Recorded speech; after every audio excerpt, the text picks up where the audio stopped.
আসসালামু আলাইকুম। আপনাদের সবাইকে ছাত্র জনতার বিপ্লবে সিক্ত নতুন বাংলাদেশে স্বাগত জানাচ্ছি। গভীর শ্রদ্ধা জানাচ্ছি জুলাই আগস্ট মাসে ফেসিবাদের বিরুদ্ধে ছাত্র জনতার অভ্যুত্থানে নিহত সকলের প্রতি।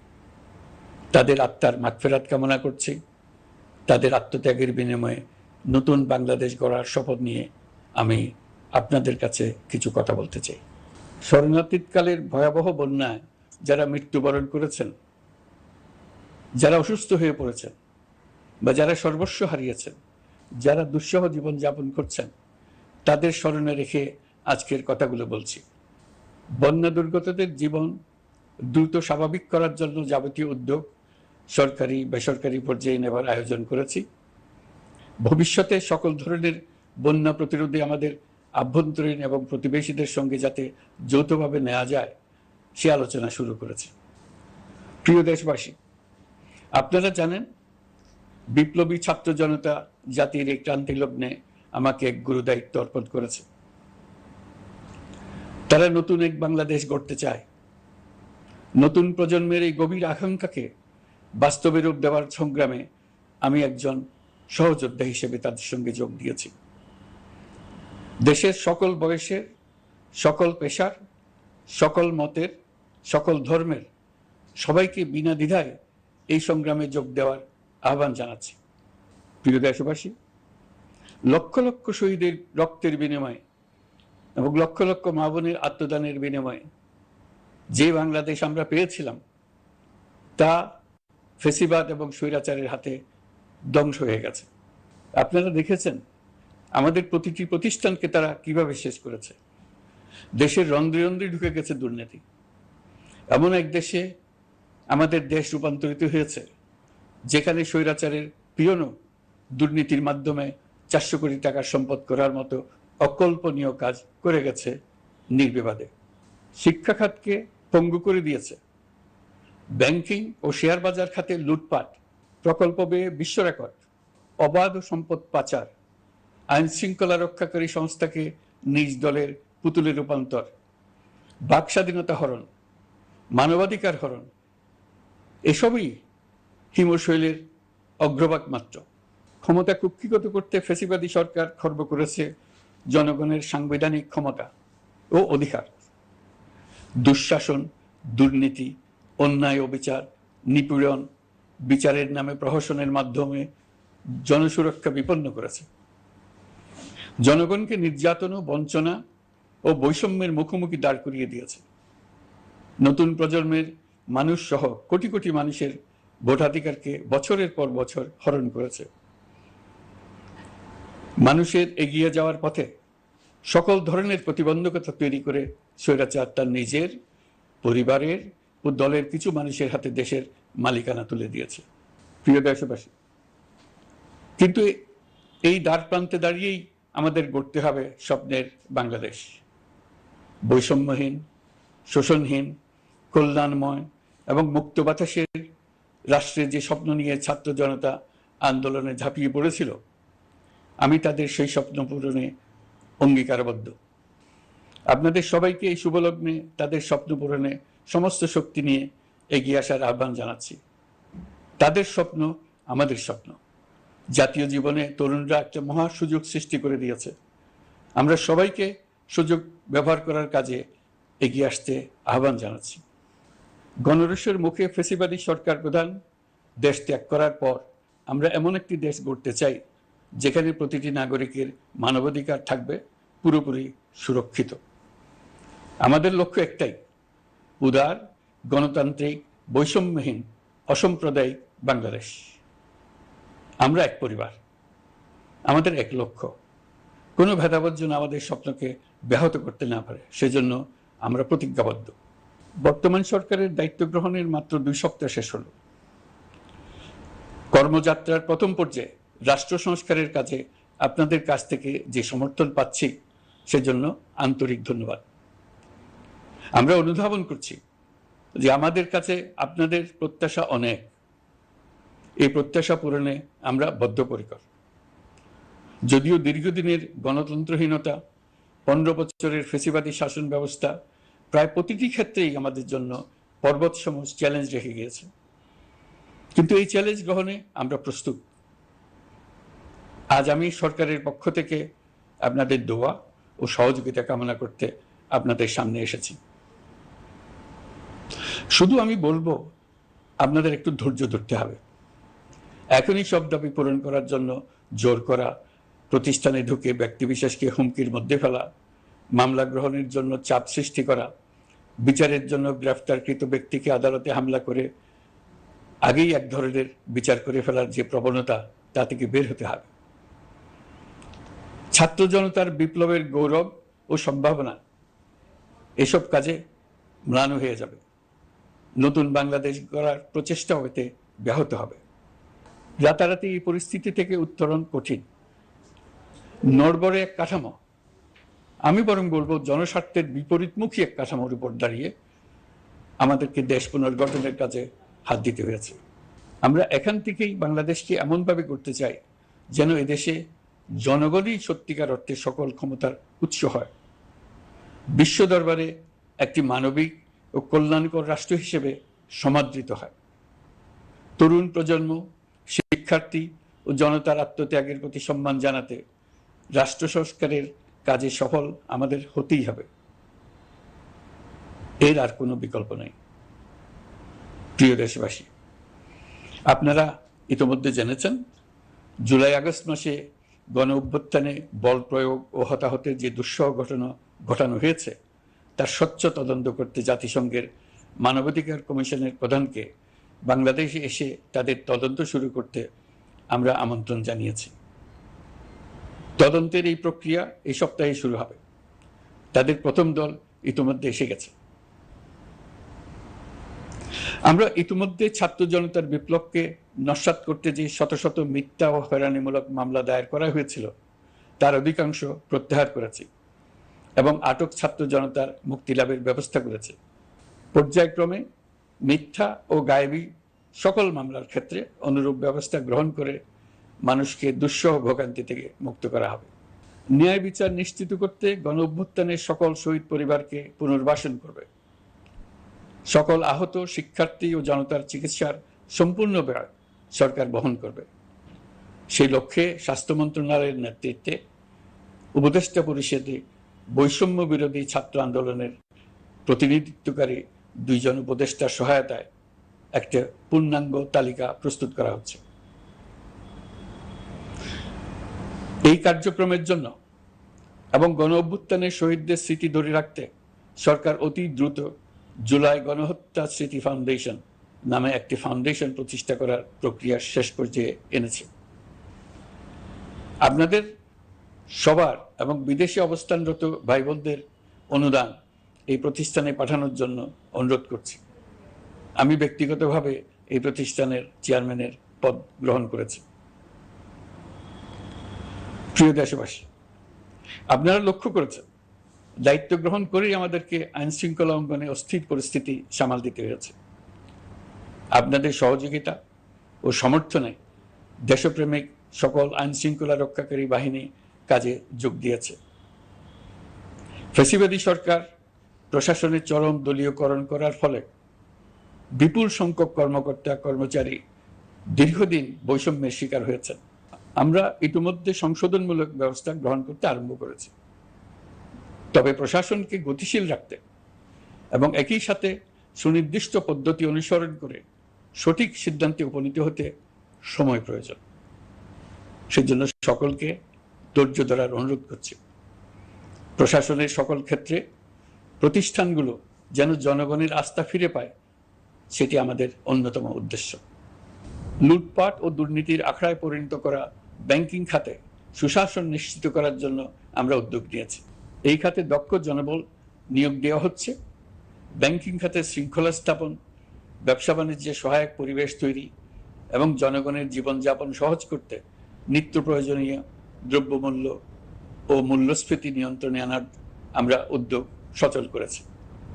ব্যাংকিং খাতে দীর্ঘমেয়াদী সংস্কারের জন্য ব্যাংক কমিশন গঠন করা হবে।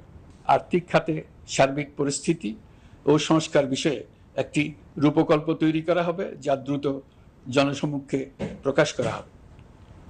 শেয়ার বাজার, পরিবহন খাত সহ যেসব ক্ষেত্রে চরম বিশৃঙ্খলা বিরাজ করছে তা নিরসনের দ্রুত পদক্ষেপ নেওয়া হচ্ছে। বিচার বিভাগকে দুর্নীতি ও দলীয় প্রভাব মুক্ত করতে কার্যক্রম শুরু হয়েছে। একটি সুনির্দিষ্ট প্রক্রিয়ার মধ্য দিয়ে বিচার বিভাগের স্বাধীনতা ও জবাবদিহিতা নিশ্চিত করার উদ্যোগ নেওয়া হয়েছে। ফ্যাসিবাদী সরকারের বিচার বহির্ভূত হত্যাকাণ্ড, গুম, খুন, অপহরণ এবং আয়নাঘরের মতো চরম ঘৃণ্য সকল অপকর্মের ন্যায় বিচার নিশ্চিত করা হবে। এসব অপকর্মের সঙ্গে জড়িত সকলের বিচার নিশ্চিত করা হবে। তালিকা প্রস্তুত করে মিথ্যা মামলা প্রত্যাহার করা হবে। দুর্নীতি ও সম্পদ পাচারের বিচার করা হবে। আইন শৃঙ্খলার ক্ষেত্রে জনমুখী ও দলীয় প্রভাবমুক্ত জবাবদিহিমূলক কাঠামো সৃষ্টির লক্ষ্যে পুলিশ কমিশন গঠন করা হবে। জাতিসংঘের তদন্ত প্রতিবেদন, দায়িত্বপ্রাপ্ত সকল সংস্থা ও জনগণের সাথে মত বিনিময়ের মাধ্যমে কমিশনের নেতৃত্বে প্রয়োজনীয় সংস্কার করা হবে। বাংলাদেশকে আর কোনোদিন কেউ যেন কোনো পুলিশি রাষ্ট্রে পরিণত করতে না পারে তার ব্যবস্থা করা হবে। তথ্যের অবাধ প্রবাহ ও গণমাধ্যমের স্বাধীনতা নিশ্চিত করা হবে। ফ্যাসিবাদী সরকার গণমাধ্যমের উপরও দলীয়করণ ও নির্যাতনের বোঝা চাপিয়েছিল। জনগণের তথ্যের অধিকার নিশ্চিত করতে আমরা প্রতিশ্রুতিবদ্ধ। তথ্যের প্রবাহে বিদ্যমান আইনি ও অন্যান্য বাধা অপসারণ করা হবে। মত প্রকাশের স্বাধীনতা বাধাগ্রস্ত করে এমন সব আইনের নিপীড়নমূলক ধারা সংশোধন করা হবে। ইতিমধ্যে এই ধরনের আইনগুলো চিহ্নিত করে এই প্রক্রিয়া শুরু করা হয়েছে। বিদেশি সংবাদকর্মীদের এদেশে আসার পর যে অলিখিত নিষেধাজ্ঞা ছিল, ইতিমধ্যে আমরা তা তুলে নিয়েছি। বিদেশি সাংবাদিকদের দ্রুত ভিসা দিতে সংশ্লিষ্ট কর্মকর্তাদের নির্দেশ দেওয়া হয়েছে। আমরা আশা করি পরিবর্তিত পরিস্থিতিতে গণমাধ্যম কর্মীরা নিরপেক্ষ সাংবাদিকতা চালিয়ে যাবেন। শিক্ষাক্ষেত্রে চরম নৈরাজ্য প্রতিষ্ঠিত করে গেছে বিগত সরকার। আমরা তার পূর্ণাঙ্গ সংস্কারের উদ্যোগ নেব।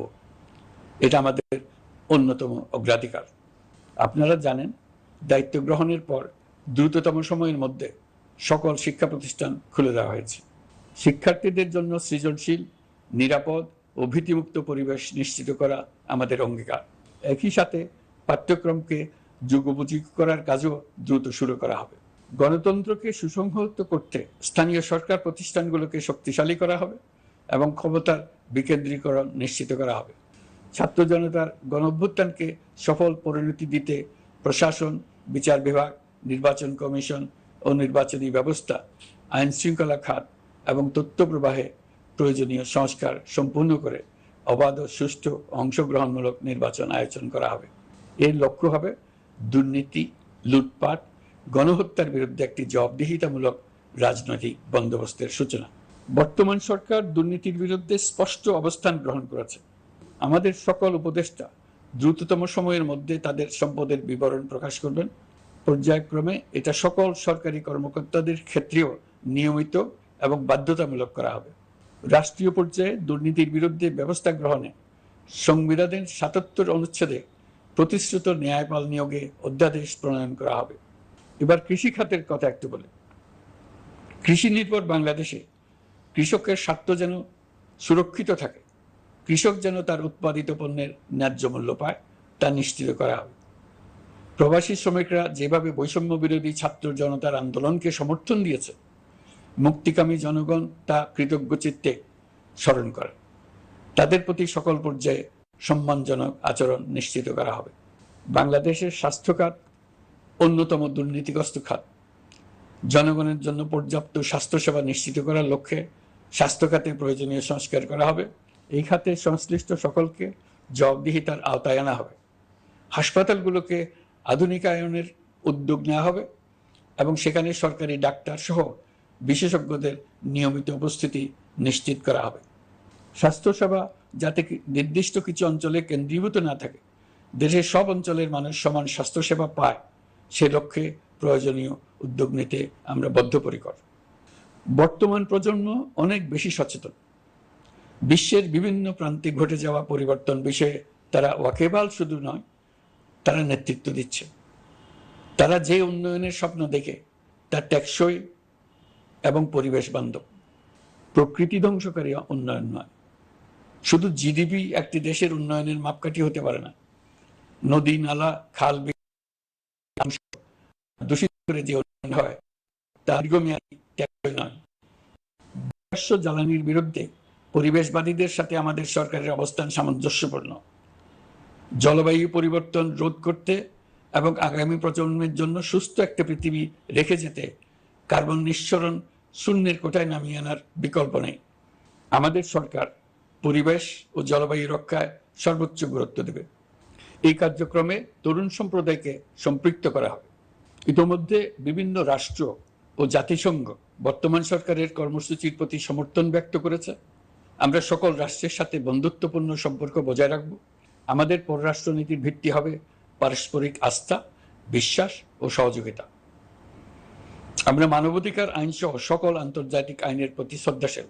আমাদের পক্ষ থেকে গুম বিষয়ক আন্তর্জাতিক চুক্তির পক্ষরাষ্ট্র হওয়া সহ বিভিন্ন পদক্ষেপ নেওয়া হয়েছে।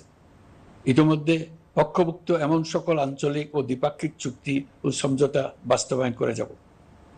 আমাদের সরকার রোহিঙ্গা সমস্যার বাস্তবসম্মত সমাধানের লক্ষ্যে আন্তর্জাতিক সম্প্রদায়ের সাথে কাজ করে যাবে। আমরা জাতীয় ঐক্যে বিশ্বাসী। প্রয়োজনীয় সংস্কারের লক্ষ্যে রাজনৈতিক ঐক্যের মধ্য দিয়ে নিশ্চিত করা হবে নারী, শিশু, প্রতিবন্ধী, ধর্মীয় সংখ্যালঘু, আদিবাসী সকলেই এদেশের নাগরিক এবং সমান আইনের সুরক্ষার অধিকারী। তাদের সকলের মানবিক অধিকার সহ অন্যান্য সকল অধিকার নিশ্চিত করার উদ্যোগ নেওয়া হবে। এই জন্য আমি উপদেষ্টা পদমর্যাদা সম্পন্ন একজন বিশেষ সহকারী নিয়োগ দিয়েছি, যার দায়িত্ব হবে জাতীয় সংহতি উন্নয়ন। বন্যা কবলিত এলাকার সকল মানুষের দুর্ভোগ লাঘবে সরকার সঠিক সহায়তা দেওয়ার জন্য সরকারের যত কার্যক্রম আছে তাদের সচল করেছে। ইতিমধ্যে উপদেষ্টাবৃন্দ বিভিন্ন এলাকার দায়িত্ব নিয়ে এলাকায় গেছেন। আমার কার্যালয়ে একটা নিয়ন্ত্রণ কক্ষ স্থাপন করা হয়েছে। বন্যা পরবর্তী কার্যক্রম নেওয়া হয়েছে। ভবিষ্যতে বন্যা নিয়ন্ত্রণের জন্য করণীয় কি স্থির করার জন্য পদক্ষেপ নেওয়া হচ্ছে। দেশপ্রেমিক সেনাবাহিনী, পুলিশ, বিজিবি, র্যাবকে গুম নির্যাতনের কাজে লাগিয়ে তাদের কলঙ্কিত করা হয়েছে। তারা দেশের গৌরব। তাদেরও কিছু অতি উৎসাহী সদস্যের কারণে পুরো বাহিনীকে আমরা কলঙ্কিত দেখতে চাই না। আমরা অপরাধীদের চিহ্নিত করতে চাই এবং তাদের শাস্তি দিতে চাই, যেন ভবিষ্যতে কারো হুকুমে দেশপ্রেমিক কোনো বাহিনীর, পুলিশের, র্যাবের কোনো সদস্য হত্যাকাণ্ড, গুম ও অত্যাচারে জড়িত হওয়ার সাহস না করে। তাদের কাছে হুকুম যত বড় কর্তৃপক্ষের কাছ থেকে আসুক না কেন, তারা তা উপেক্ষা করবে। ভবিষ্যতে উপরওয়ালার হুকুমে এমন ঘৃণ্য কাজ করতে বাধ্য হয়েছে এমন ব্যাখ্যা কারো কাছে গৃহীত না হয় তার ব্যবস্থা করা হবে। আমি দেশরক্ষা বাহিনী, পুলিশ বাহিনী এবং অন্যান্য সহল বাহিনীকে নির্দেশ দিয়েছি তারা তাদের মধ্যে যারা হত্যাকাণ্ড, গুম, খুন বা শারীরিক মানসিক অত্যাচারে সরাসরি জড়িত তাদের চিহ্নিত করে বিচারের ব্যবস্থা করতে। যারা গুম হয়েছে, হত্যার শিকার হয়েছে তাদের তালিকা প্রস্তুত করতে। তাদের পরিবার সমূহকে সান্ত্বনা দেওয়ার ভাষা আমার নাই। তাদের জীবনে শান্তি ফিরিয়ে আনতে আমরা প্রচেষ্টা অব্যাহত রাখব। আমি সকল দেশরক্ষা বাহিনী ও আইনশৃঙ্খলা বাহিনীকে তাদের উপর জনগণের সম্পূর্ণ আস্থা ফিরিয়ে আনতে সকল পদক্ষেপ গ্রহণ করতে নির্দেশ দিয়েছি। গত 15 বছরের দুর্নীতি, অর্থ পাচার ও জনস্বার্থ বিরোধী চুক্তি স্বাক্ষর, প্রকল্পের নামে লুটপাট ইত্যাদি তথ্য নিয়ে একটি শ্বেতপত্র প্রণয়নের জন্য আমি ইতিমধ্যে একটি কমিটি গঠন করেছি। আমি বিভিন্ন দেশের রাষ্ট্রদূত এবং দাতা সংস্থার প্রতিনিধিদের সঙ্গে বৈঠক করেছি এবং করে যাচ্ছি। ছাত্র জনতার গণঅভ্যুত্থানের পর দেশ গঠনের জন্য সকল প্রকার আর্থিক অন্যান্য সহযোগিতার জন্য তাদেরকে অনুরোধ জানাচ্ছি। তারা এই ব্যাপারে আগ্রহ দেখাচ্ছে।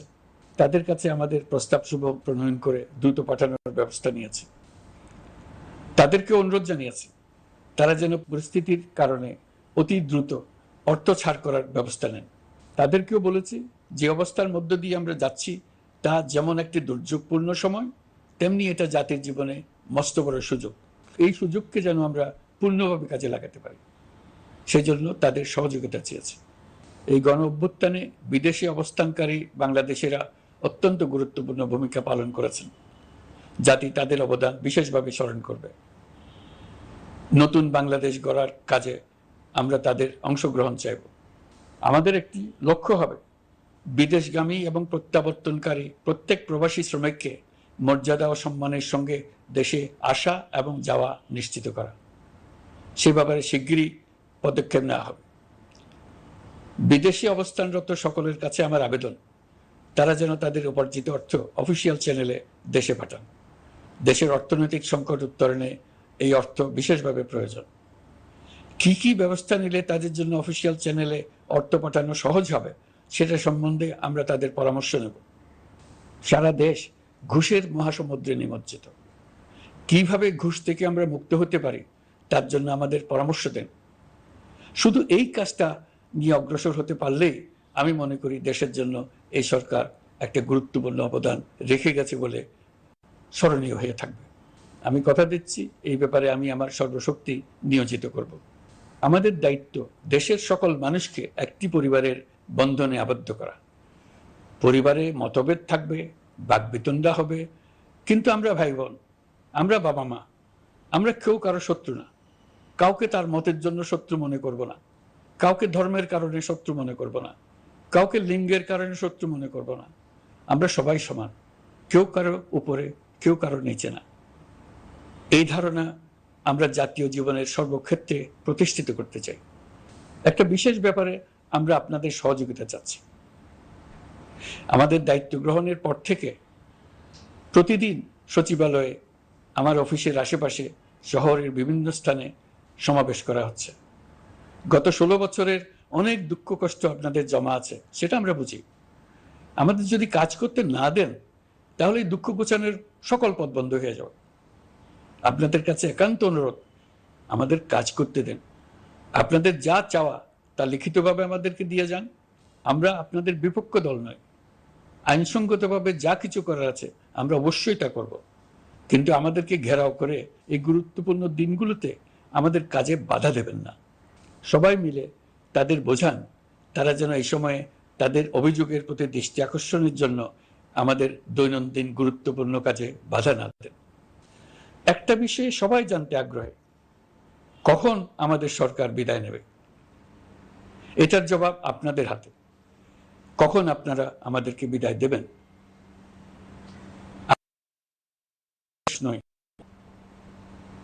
নিজ নিজ পেশায় আমরা আনন্দ পাই। দেশের সংকটকালে ছাত্রদের আহ্বানে আমরা এই দায়িত্ব গ্রহণ করেছি। আমরা সমস্ত শক্তি দিয়ে দায়িত্ব পালন করব।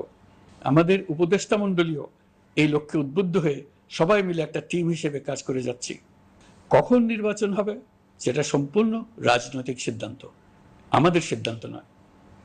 দেশবাসীকে ঠিক করতে হবে আপনারা কখন আমাদেরকে ছেড়ে দেবেন। আমরা ছাত্রদের আহ্বানে এসেছি, তারা আমাদের প্রাথমিক নিয়োগকর্তা। দেশের আপামর জনসাধারণ আমাদের নিয়োগ সমর্থন করেছে। আমরা ক্রমাগতভাবে সবাইকে বিষয়টি স্মরণ করিয়ে যাব, যাতে হঠাৎ করে এই প্রশ্ন উত্থাপিত না হয় আমরা কখন যাব। তারা যখনই বলবে আমরা চলে যাব। আমরা সংস্কারের অংশ হিসেবে নির্বাচন কমিশনকেও সংস্কার করব। কমিশনকে যে কোনো সময় আদর্শ নির্বাচনের জন্য প্রস্তুত রাখব। আমরা বিভিন্ন সংস্কারের কাজ শুরু করেছি। দেশবাসীকে অনুরোধ করব একটা আলোচনা শুরু করতে। আমরা সর্বনিম্ন কি কি কাজ সম্পূর্ণ করে যাব, কি কি কাজ মোটামুটি করে গেলে হবে। এই আলোচনার মাধ্যমে আমরা একটা দিক নির্দেশনা পেতে পারি। তবে চূড়ান্ত সিদ্ধান্ত রাজনৈতিক সিদ্ধান্ত, সেটা রাজনৈতিক আলোচনা থেকেই আসবে। এই দিক নির্দেশনা না পেলে আমরা দাতা সরকার এবং আন্তর্জাতিক অর্থনৈতিক প্রতিষ্ঠানসমূহের সঙ্গে আলোচনায় দৃঢ়তার সঙ্গে অগ্রসর হতে পারছি না। আমি নিশ্চয়তা দিচ্ছি, আমরা আমাদের পক্ষ থেকে মেয়াদ বৃদ্ধির কোনো প্রশ্ন তুলব না। আমরা আপনাদের সকলের দোয়া চাই। যে কদিন আছি সেই সময়টুকু উপদেষ্টা মণ্ডলীর প্রত্যেকে নিজ নিজ সাধ্যমতো দেশের এই সংকটকালে সংকট উত্তরণে যেন নিজ নিজ মেধা সাধ্যমতো কাজে লাগাতে পারে। নতুন বাংলাদেশ গড়ার যে সুযোগ ছাত্র জনতার রক্তের বিনিময়ে আমরা অর্জন করলাম, আমরা আমাদের মতানৈক্যের কারণে সেটা যেন হাতছাড়া করে না ফেলে, এটা আমরা নিশ্চিত করতে চাই। এই সুযোগ এবার হারিয়ে ফেললে আমরা জাতি হিসেবে পরাজিত হয়ে যাব। শহীদ, আহত এবং জীবিত ছাত্র জনতার কাছে আমরা প্রতিজ্ঞাবদ্ধ থাকতে চাই, আমরা এই অর্জনকে কিছুতেই হারিয়ে যেতে দেব না। যে সুযোগ তারা আমাদেরকে দিয়েছে তার মাধ্যমে আমাদের দেশকে পৃথিবীর একটি শ্রদ্ধেয়, সকল দিকে দৃষ্টান্ত স্থাপনকারী দেশে পরিণত করতে আমরা শপথ নিয়েছি। সবশেষে আবারও আমাদের দেশের সকল মানুষ, শিশু, কিশোর কিশোরী, তরুণ তরুণী, বয়স্ক, বৃদ্ধ, নারী, পুরুষ সবার কাছে দোয়া চাইছি যেন আমরা আমাদের সকলের স্বপ্ন বাস্তবায়নে সফল হই। আল্লাহ আমাদের সহায় হন।